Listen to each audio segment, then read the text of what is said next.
Conversation today about the failures of whiteness for white people. Oftentimes, when we're talking about these things, we're talking about the ways in which systemic racism has been designed to basically screw us up as Black people. But we also got to be clear about the fact that systemic racism is doing a really good job at screwing up white people in ways that make it difficult for them to sort of understand how to navigate, how to move forward, because they are so rooted in some concepts that we really got to unpack. And so I want to provide a bit of a history lesson today, and then we're going to be taking your calls in the second hour of the show at 866-801-8255. But first, we have to lay some foundations, because when I look at what's happening in Kerr County and the floodwaters and the reports coming out of Kerr County where we had over 100 people dead, where there's still many, many missing, it has been an absolute devastating reality. And my heart absolutely goes out to these people who have been navigating this reality. But I realize that we also have to do a little bit of historical analysis to understand how it is that we got here. So we're going to do that today because y'all know I believe in the principle of Sankofa. And Sankofa is that African principle that basically says you got to look to the past to understand where you're at and where you're trying to go today. And so we're going to do a little bit about that. Now, it's important to remember that whiteness as a concept, as an organizing concept, is a fairly new concept, historically speaking. It did not exist in any meaningful ways as an organizing principle really prior to the 1600s. And in my podcast, Larry Breaks It Down, which comes out every day at 2 p.m. and then 6 a.m. For 2 different episodes each day, we have had a number of conversations with a brother by the name of Dante King. He is excellent at describing these concepts. And so if you want more understanding as to the nature and the history and the organizing structures of whiteness, I encourage you to go to the podcast to take a listen. But we learned through those conversations and through the texts that Dante King has written, among others, that European Americans really began first referring to themselves as white in the mid 1600s. And that was really an effort of describing like who could and could not be enslavable. And it was a way of determining the rights that the non-enslavable class would have over the enslavable. And so white people began, I think it was 1649, I think it is. Don't quote me on the number. It might have been 1662. I gotta go back and look at my notes. But basically, around the mid 1600s, we see for the first time white people, European Americans, using the phrase white in their legal structures, in their laws, and in their legislation. And again, they were using the word white as a way of distinguishing who had power in the society and who did not. And so that's when we began seeing the concept of whiteness really as an organizing principle. And frankly, it was a pretty cool trick for the rich white people, because they had spent decades prior to this moment really trying to convince poor white people to be good farmers. Now, poor white people were coming from Europe. They were using a system known as indentured servitude. Some of you kind of may remember learning about this in school, for those of you who went to schools that actually taught things. But they were basically Europeans, poor whites, would come to America through a system known as indentured servitude, where they would sign a contract and work for, 5 to 7 years. And then after the 5 to 7 years of working in the new land for the wealthy European landowner who had gotten there before them, they would be freed from their indenture, having completed the terms of their contract. And then they would often be given a plot of land and a bucket of seed so that they could farm and become landowners in their own right. Now, this was very promising for poor white people, even though the ship rides from Europe to the United States was absolutely devastating and terrible.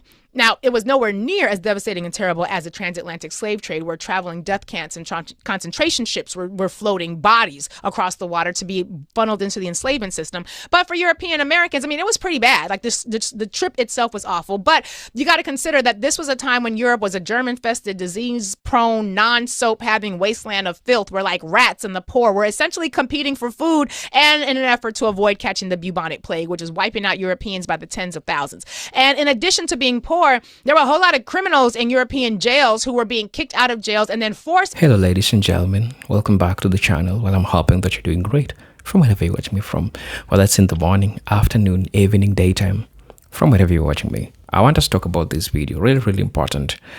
There's this video when whiteness fails white community by Lori Daniel Favors. Is an American scholar that talks about intersection between race, gender, and all these factors that are affecting the United States today. And I find it so imperative for us to have this talk, because we are going to look at how really whiteness created problem to the white people. Because remember, white people, today we call them white people, they came from poor, indentured servants. People were just working for their lives until the elites came and lied to them and sold them a lie. And that's how they created these, these racial classes. So we had white, we had black, but initially being white wasn't considered like a racial or something. It was something that the elites created, right? It's an illusion that the elites created. And so these white folks, they worked in unity with black people. We had poor white people, they call themselves indentured servants. Being indentured means that you're working under a contract. And history has that some of these people were not working in good conditions, to mean that from history, the elites never cared about the conditions that you worked from. Whiteness was not always a racial identity. That's something that I want you to understand before even first jumping into this discussion. Before whiteness was used as a racial badge of privilege, it wasn't even a category. Remember, in the 1600s, laborers from England, Ireland, and Scotland came to the colonies not as white people, but as poor people. Many of them were indentured servants, contracted to work for 4 to 7 years in brutal conditions in exchange for the promise of land or freedom. They were looked down upon by elites and called waste people, vagrants, or obscurings. Their skin may have been pale, but they were far from powerful, until the elites saw to it that they need to sell people a lie. And the lie was whiteness.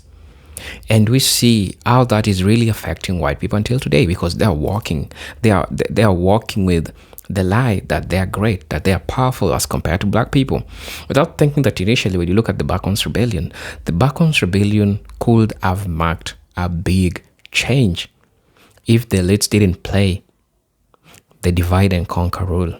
And that's how they decided to get into all of this, right? The unity between white people and black people by that time, because these were just poor people who were looking for means of surviving. But the elites used that to their advantage by creating these rifts, by telling a white person that you're powerful, that you're great, and putting a system that made them have an leverage as compared to a black person. So while watching this video, I want you to think about that, because these are important things that I feel like we need to have a discussion about them. At least this topic is so vital. It's really, really important because it dates back before, when white people didn't even call themselves white people. They didn't even know that this is white, right? They were pale. So let's watch the video. I'll be back. I'll just ask you, if you're watching us for the first time, kindly consider subscribing to the channel, join our membership, and really get so we can offer you.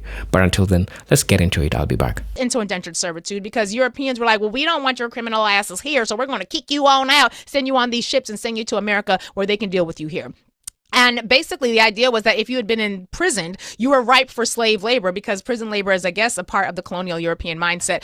Suffice it to say, these were not the best of times for the poor whites. Not the best of times. And so indentured servitude was like, here you go. Indentured servitude was like, you know how like playing ball or rapping is seen as some like an escape for kids who were in the ghetto. Like when I was coming up in the 80s and 90s, you either played ball or you rapped. And that was sort of seen as your ticket out. Indentured servitude was like the basketball rapping track out of the European ghettos. And so a lot of poor whites was like, what I'm going to do is get on these ships. I'm going to go be an indentured servant and I'm going to get access to this land. And when they got to the new land, it was also a challenge, because just like today's poor whites, these poor white, uneducated and criminal class of white ancestors did not know how to read. They did not know how to do math. And most importantly, for these purposes and for the purposes of this conversation, they didn't know how to farm anything. They couldn't grow nothing but pestilence and lice. And so they were really bad on the actual land. And so wealthy farmers who had already tried to enslave the indigenous, which was very unsuccessful, they began then turning away from indentured servitude and embracing the transatlantic slave trade, because back then white boys and girls were terrible at farming and keeping themselves alive. And if you think I'm being hyperbolic, I mean, that shit ain't changed. In fact, Amina, if you could please pull up the clip where we have the complaints about the white farmers today who basically, right, because right now we got entire farms where they are saying, we need you to come volunteer. We need you to come. They are asking nurses now. They're asking nurses in rural America as a part of their HR profile and going up the clinical ladder. They're saying, if you go pick some blueberries, because we got all these blueberries, ain't nobody here to pick the blueberries because the migrants and the immigrants ain't no longer here. They are doing everything they can to get white people to come out into these fields. And it's as bad now as it was back then. Take a listen to this clip. I'm not being hyperbolic. I'm not being disrespectful. It just is what it is. Take a listen to these farmers talk about how hard it is to get white people to come out and work in these farms for any length of time. Take a listen. Keith Smith says most immigration workers left after the law took effect. So this potato farmer hired Americans. Problem is, he says, most show up late, work slower, and are ready to head home after lunch. Some even quit after just one day out in the field.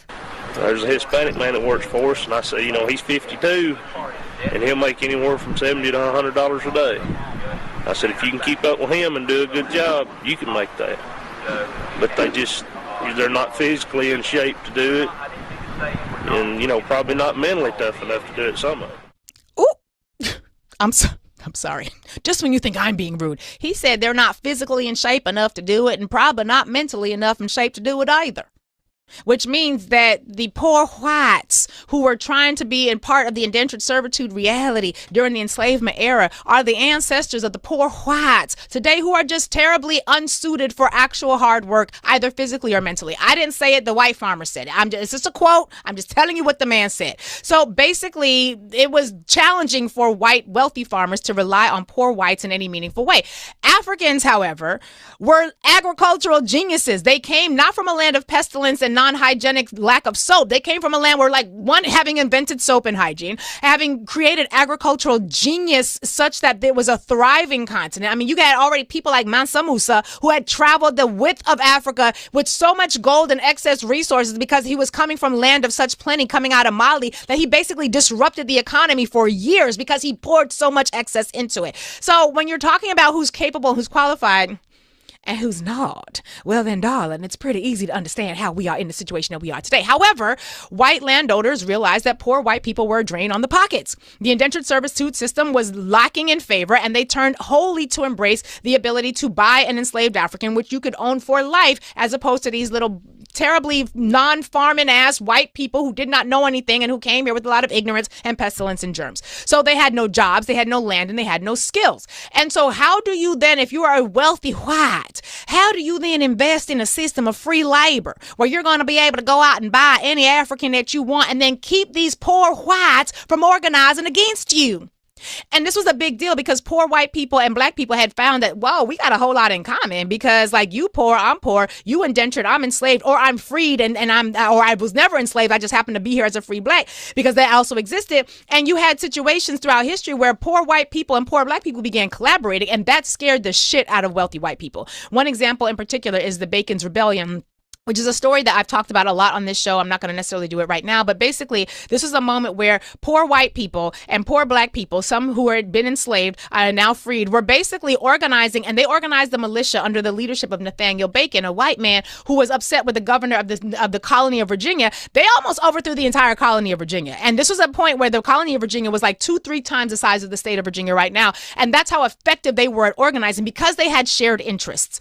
We can talk about the particulars of what they were actually fighting for at Bacon's Rebellion. It wasn't necessarily holy or just because it put them as poor whites and blacks in opposition to the indigenous. That's a story for another day. The point is this: poor white people and poor black people working together scared these folks shitless because they almost won. They almost won. And so that's when white wealthy farmers began really investing not just in legislation, but in rules that were designed to keep poor white people and black people apart. And it was very important because the reality was if you had poor white people and black people collaborating, it was going to cause a whole lot of problems for the wealthy whites.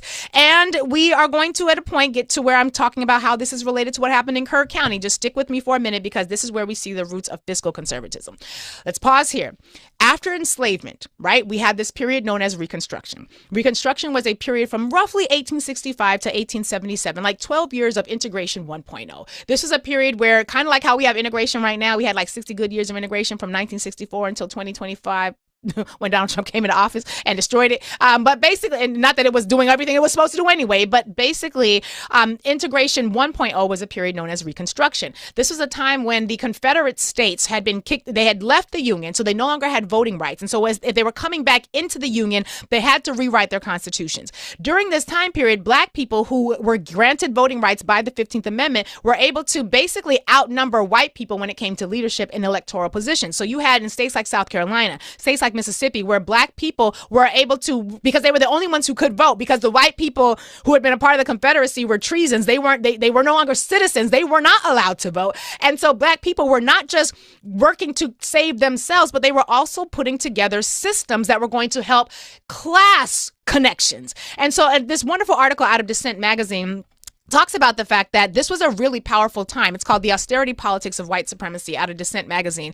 And they talk about the fact that in the South, after the Civil War, under the protection of the federal troops and the radical Republican Congress, because this was back in the time when the Republicans were not the white nationalists, the Democrats were, which is why when people are saying the Democrats were the party of slavery, bitch, we know that, we don't care, because whiteness is not, and white supremacy is not limited by a political party. It's a governing philosophy. It's an identity. So it was going to show up in Democrats, it's going to show up in Republicans, it's going to show up everywhere. They act like it's a flex, like we don't know history, but they don't know history, so I guess it is a flex for them.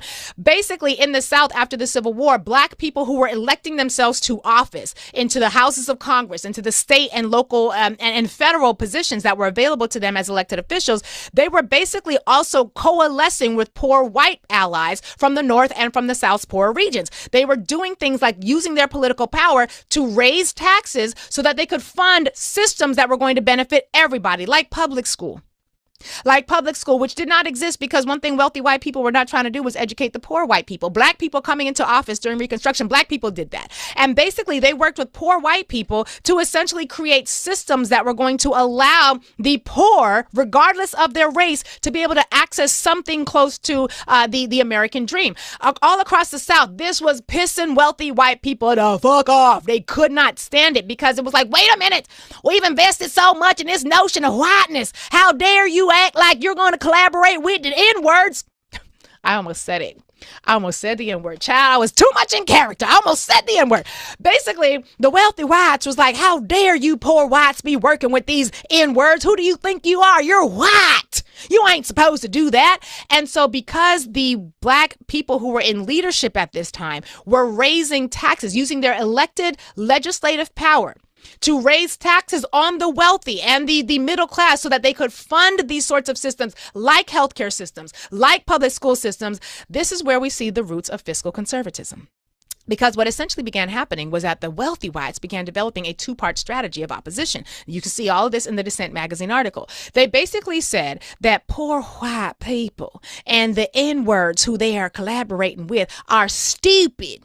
They're stupid because they're raising taxes and they're spending too much goddamn money. They're not fiscally conservative. And so when wealthy white people saw that poor white people and poor Black people were using this newfound political power to fix bridges, to fix roads, to provide for schools, to create and cultivate healthcare systems, they basically identified that sort of taxing and spending as ignorant Black people shit. And that if you were really a white person who was in alignment with white identity, you were going to be one of the people who were a fiscal conservative. Because one thing we cannot do is put taxes on the people who can afford to pay the taxes to pay for the people who can't. That's communism. This is before communism became a real fear in the society. So basically, the people who were in opposition to Integration 1.0 painted themselves as respectable whites who were fiscally conservative. And that means we don't spend money on needless things for society. If you need something from society, you are obviously not a successful white, because a successful white can meet their own goddamn needs. They don't need anything from society. They can have private schools. They can have tutors to come to their house. They don't need a societal safety net. And so the roots of fiscal conservatism really are in the roots of destroying Reconstruction, which is in the roots of birthing Jim Crow. And that gets us to Kerr County, Texas. I know y'all thought it was going to take me longer to get there, but here we are. Or some of you thought I'd get there quicker, whatever. Just follow along. Essentially, what was happening after Reconstruction is they would have these conventions known as taxpayer conventions, a sense of pride in fighting against taxes, a sense of racial pride that says only the Negroes Only the N-words want to tax and spend. Only the people who are in line with those N-words who really should be enslaved on our plantation, they're the ones who want to tax and spend. So anyone who is in alignment with this idea that we will use taxes across the broader population to support resources and a social safety net, you're an N-word lover. That got started in Reconstruction. That's not new. This is a Reconstruction era approach to redefining what whiteness was going to look like. And so when I began reading about what was happening in Kerr County, I was reminded of what W.E.B. Du Bois discussed in his book, Black Reconstruction in America, also cited in this article from Dissent, where he says that, quote, the fact that poor men were ruling and taxing rich men was the center of the corruption charge made by wealthy Southern whites against the Reconstruction governments. Basically, W.B. Du Bois was talking about the fact that they said essentially to tax rich people, to make them pay for things that poor people cannot get on their own, it's corruption. It's corruption. This is where we get the roots of today's fiscal conservatism. Now, what does this have to do with Kerr County and the fact that over 100 people have died in these flood waters, and the fact that we now learned in the aftermath that they didn't have the warning systems that they needed? They knew that they just had another deadly ass flood in 1987. They've had repeated deadly ass floods in this community and have tried, the white people in Kerr County have tried to get access to government funding to pay for a warning system, something that was going to allow them to be able to have access to the resources to know when the floodwaters of the river were rising, because the Guadalupe River, and the irony of the name of this river, considering what's happening in this country today, the Guadalupe River, seriously. Moving on, they knew that they needed a warning system. They had submitted multiple applications to the state of Texas for a warning system. They had been rejected on a whole host of reasons. And what we learned from this article, and this is an article from the Texas Tribune, and the article is entitled, Did Fiscal Conservatism, hold on, let me get the title of the article, because we got to make sure y'all got the citations. We want to be educated in this space. Yes, here we go. Did fiscal conservatism block plans for a new flood warning system in Kerr County? The answer is largely yes. And so what we learn in this article is that when it came time to pay for the installation of a warning system that multiple previous floods had clearly demonstrated, previous deadly floods had clearly demonstrated that they were going to need, there was some fiscal conservatism that worked against their best interests. According to the report, quote, in the week after the tragic July 4th flooding in Kerr County, the same day that the Republicans at the federal level were celebrating the passage of the big bitch-ass bill, which was going to undermine any of the state's ability to do any of this for themselves anyway. But in the week after that tragedy, several officials have blamed taxpayer pressure as the reason flood warning sirens were never installed along the Guadalupe River. The public reeled at the cost, said Kerr County Judge Rob Kelly. He told reporters after the rain pushed the river up 32 feet, resulting in 100 deaths in the county as of Thursday. A community that, quote, overwhelmingly voted for President Donald Trump in 2016, 2020, and 2024. Kerr County constructed an economic engine along the allure of the Guadalupe River. Government leaders acknowledged the need for more disaster mitigation, including a $1 million flood warning system that would better alert the public to emergencies to sustain that growth. But they were hamstrung by a small, tight-fisted tax base. And the article goes on to describe all of the community commissioners' reports that they had had. They had had a lot of conversations and hearings about getting access to this funding, and they could never come up with the funding on themselves because fiscal conservatism, as a function of whiteness, says we don't pay for these sorts of investments in a broader societal need. We don't do that because that's not fiscally conservative, and we're white fiscal conservatives. So even though they had had multiple experiences of death as a result of not having a warning system, they were also a part of their whiteness, not willing to invest in doing something that was going to benefit all of them because their notions of community are fucked up. They ain't got no Nia. The collective, where in Kwanzaa, we understand Nia, the collective vocation is to the development and the restoration of our people. They don't have that. They have selfish, rugged individualism. And so for years, they were trying to get this warning system in place. And yet, when President Joseph Robinette Biden came into office and the Democrats passed the American Rescue Plan, Kerr County in 2021 didn't get the $970,000 grant that they had requested before. They didn't get the $1 million grant that they had requested multiple times. They got offered a $10.2 million windfall. $10.2 million windfall from the American Rescue Plan that Congress had passed that same year.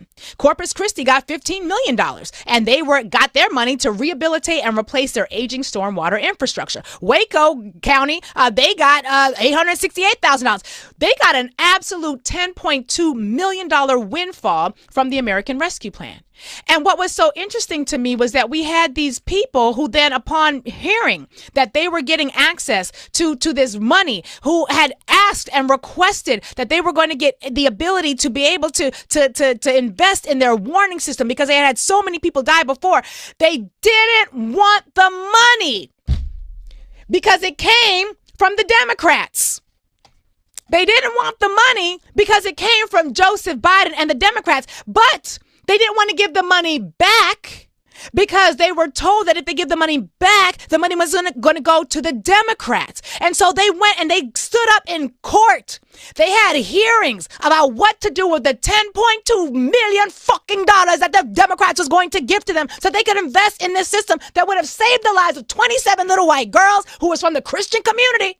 And they stood up in this hearing. Amina, do we have the clip of the hearing? Y'all listen to this. I was trying to find the video so you could see it. I can't find it. Just take a listen to the conversations that these people had as they testified about what they did not want to use the money for. Take a listen. We do not want more of Biden's mandates attached to keeping Biden's money. But these people are communists. They hate America. They're teaching it in our schools. They're invading the border as we speak. I don't think we should take any money from the federal government because they can't be trusted. Now, we don't need these funds here. We've done just fine. And we'll get by without them. But you spend this money, you're signing a contract with the devil, and the devil's in the White House. If you vote to keep Biden's money, I will hold you personally responsible and personally liable. The Biden regime has proven to be tyrannical and anti-American. There is no part of this administration that has the good of America or Americans at heart. We want no part in anything coming down from the federal government. This is Texas, and Texans can take care of Texas. And I don't believe we should take the money. We should not have it. I don't trust our federal government. I don't think that they're truthful with us. And in these days and these times or whatever, we can't afford to make a mistake. Person after person after person testified that they didn't want this money because it came from the greedy Democrats. Now, remind yourselves that the greedy Democrats are now the N-word lovers in the political reality, right? Because one of the reasons that the Democratic Party gets criticized is because they've got all the diversity and they try to have a big tent. And so they have been afflicted with the N-word lover approach to envisioning what government looks like. And you hear person after person after person in that video. And there are multiple of these now. There are multiple reports talking about how they needed the money, they needed the money, they needed the money until it was coming from the N-words. Until it was coming from the party of the N-word lovers. Then they didn't want that dirty money. They send it back to the Democrats to do what they want. Oh, wait, I'm sorry. That part's wrong. They didn't want to send the money back to the federal government because they were told by Senator John Cornyn, according to this report, who I believe is up for re-election soon. They were told by Senator John Cornyn that if they gave the money back, the money was going to go to the blue states. And they didn't want that because that would mean the blue states would be able to take that evil Biden money and spend it on what they wanted to spend it to, probably some woke DEI or some other form of justice for the blacks. So they kept the money. They kept the money.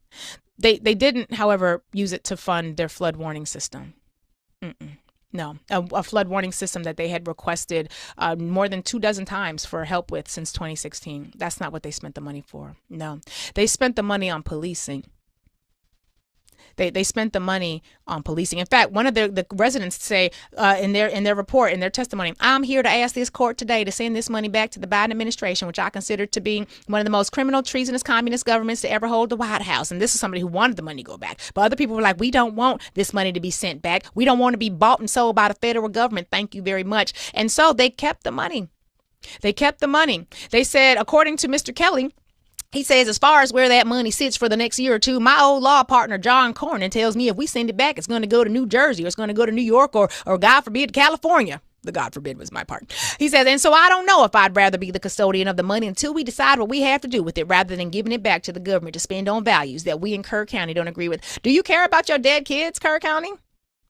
Do you care about them 27 little white girls who died? Because y'all decided instead of using the money for what it was for, a demonstrated need that you had been asking the states for the money, but when the money came from the greedy Democrats, from the black-loving, woke DEI Democrats, more money than the state of Texas had ever considered giving you before, you said, God damn it, we don't want your help. We're going to keep your money, though, because we don't want you to help anybody else because we're greedy, evil motherfuckers. And so instead of using that money to invest in keeping our community safe, we're going to spend it on policing.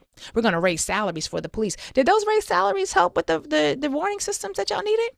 Did the extra boots on the ground in terms of the cars and the weapons that you now have in your little bitty old county of less than 60,000 people, did that help you with the rescue efforts? Nope. You know who did help you with the rescue efforts? The Mexicans.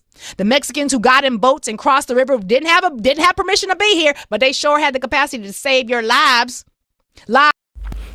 Hello brothers and sisters, welcome back to the channel. Well, I'm hoping that you're doing great from wherever you're watching me from. As you know, again, I'm your host and presenter Eugene Stories, and we're gonna be learning. It's an history session, so I'm hoping that we are all gonna be learning from all these videos that I'm sharing with you and the commentaries that I'm sharing.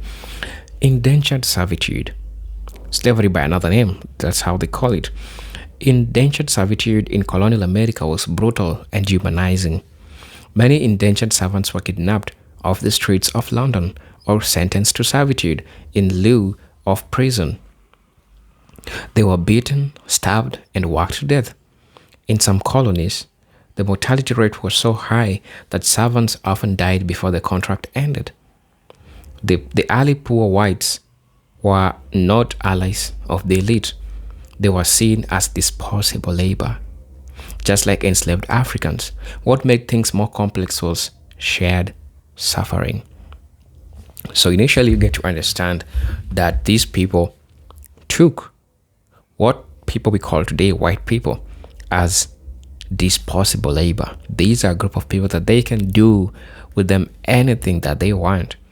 They can decide to just, work, do them anything they want without anybody being questioned, provided that it is within the timeline of the contract that they agreed. And the conditions were so harsh to the extent that some of these white folks, the people we call today white folks, died because of these harsh conditions that they were pushed to. So you understand the extent of this craziness, right? These people didn't care about you. And so today when I see white people thinking that they are great as compared to other people, I'm like, yo, you know that you're being played. And I think the question of whiteness is failing them. And everything that we're seeing today from Nebraska, Texas, really makes sense when you date it back to those periods when whiteness was not there. It was just a pale man working on a contract. Black and white unity before race divided them. This is so important. During the early colonial period, poor black and white laborers often lived together, worked together, escaped together, and even intermarried. They found solidarity in shared oppression. This terrified the planter elite. The rich feared what they called giddy multitude, a growing alliance of enslaved, the indentured, and the poor. If united, they could overthrow the ruling class. The fear came true in 1676 with the explosion of the Bacons Rebellion in Virginia. Remember when the elites, and I think they're still holding on to the same script. Same script, different people, same elites, same script. Today they are saying they have to divide Latinos from blacks. They have to divide Asian Americans from blacks. And they're doing it. They're doing this purposefully. Because they know that when they do this deliberately, they have something that they're going to gain out of it from the unity. From the division, not the unity. Because when we are divided, we are not focusing on the things that affect the United States while they are pushing those agendas. So while they fear, if it's called the giddy multitude, if poor white people, Africans who are enslaved and generally poor people, if they came together, they could overthrow them. And that's the Bacon's Rebellion, which was in Virginia. And they found a way of creating whiteness. The Bacon's Rebellion, the threat of class unity. Nathaniel Bacon, a disgruntled member of the gentry, led an armed rebellion of both white and black laborers against Governor William Buckley and the Virginia elite. Though Bacon had his own interest, we know that he wanted land and to fight for Native Americans. The rebellion quickly turned into a broader uprising of the oppressed against the ruling class. Black and white people fought side by side, burning Jamestown and taking control. For the elite, this wasn't just dangerous, it was revolutionary. And it made sense to them that if they didn't do anything about it, it could lead to their downfall. And now what do? They had to do what is called divide and rule. And the aftermath was divide and rule began. Now, after the Bacon's Rebellion was crushed, the ruling class knew they had to prevent such unity from ever forming again. And what was the solution to this? They created a permanent racial hierarchy. They created laws which were passed that gave privileges to poor whites because they were white. Now this is where it starts. They gave them access to land, lighter punishments as compared to black counterparts, right to carry arms as compared to their black counterparts again, and freedom of lifelong servitude. At the same time, laws made blackness synonymous with slavery. This is when whiteness was born, not as a color, but as a political bribe. Indentured servants were bribed into whiteness. That's one thing I want you to understand. And that's why, even in the contemporary America today, it is easy to get black and white people divided.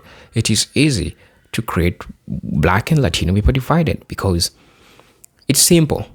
Let the government give the Latinos the power and deny black people the power and see the division. The same script tells you that these people are following what happened during the Bacon's Rebellion. Doesn't that make sense? As they say, you can't make this shit up. Criminalization of the poor, white servitude, and prisons. Even after race became the dividing line, poor whites were still used and discarded when convenient. In the 17th and 1800s, England and the US continued sending poor whites, including prisoners, debtors, and orphans, to the colonies and the South to labor in chain gangs, mines and fields. Many worked under criminal leasing system that mirrored slavery. They were called white, but their lives were governed by poverty and punishment, not privilege. Whiteness didn't protect them from exploitation. It just stopped them from organizing across color lines. You understand all where these things came from. I hope now it makes sense to you. Talking about the illusion of racial uplift. By the 19th century, whiteness had become a kind of a false promise. You may be poor, but you're still better than me. I think you understand those lines. You're not hearing them for the first time. These are things that you've been hearing people talking about. Somebody saying, I'm going through a lot, but at least I'm not black.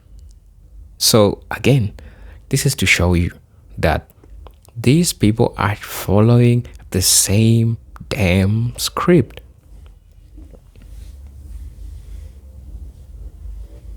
This was the psychological wage described by the We Du Bois. Poor whites didn't own land, didn't control capital, and were often stuck in debt. But they were taught to see themselves as part of the master class. This illusion blinded them to their real enemy, the wealthy elite. It also made them complicit in black oppression, which reinforced the very system keeping them poor. Isn't that just what is happening today? You're going to be answering that because it is. Trust me, it is. That's the same damn thing that is happening today.